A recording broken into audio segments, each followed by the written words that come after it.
Well, Max, here we are at a cafe enjoying a cup of tea, discussing what's going on for small business. For small business.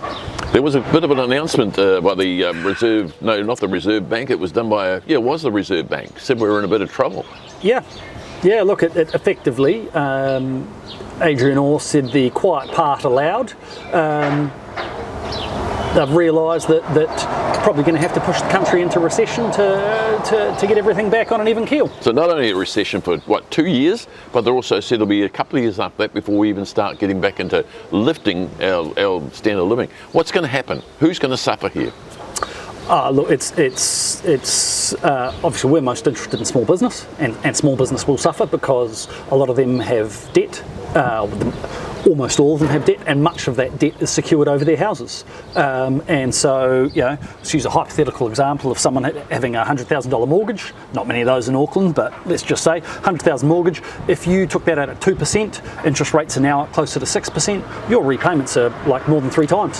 So what about a small business like this one? We're sitting outside my local cafe, which good cafe. It is a good cafe and good cup of tea, and I really enjoy this because we can talk about it and relax, and also have a good cuppa.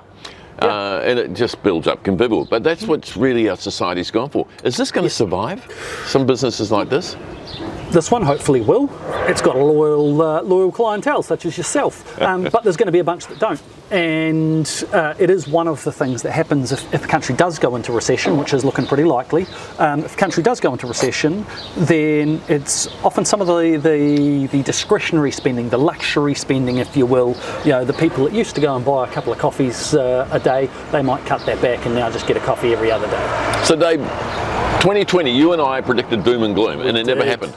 And now we've got doom and gloom aiming for us, and we're being warned by everybody, dramatically, I've got to say. Yeah, absolutely. Why didn't it happen when we predicted it? Why didn't it happen? Well, look, we predicted it when COVID first came along and the lockdowns. We said the economic consequences. The government came out and did a whole lot of both monetary and fiscal stimulus. So central government paid money directly. Reserve Bank artificially lowered interest rates, made money easy to borrow, etc., etc.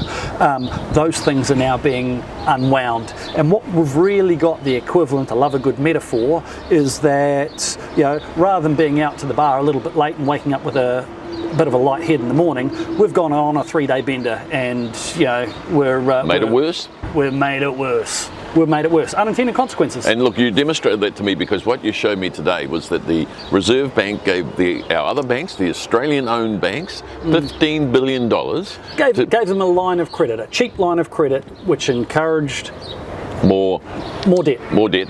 Yep. So kept the interest rates lower for people like you and me to borrow more money, businesses to borrow more money, to prolong the pain. Prolong the pain and push the price up of assets. And printed the money. Now we've got the debt of $15 billion to pay. That's it. Well, look, we've sooner or later you've got to pay the piper.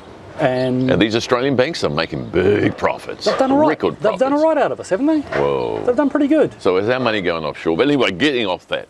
Off topic. Small business. Small business. Look, at the moment, this is always my mantra: cash is king, and more so when times get tight. Hold on to your cash. Hold on to your cash, folks. Hold on to your cash.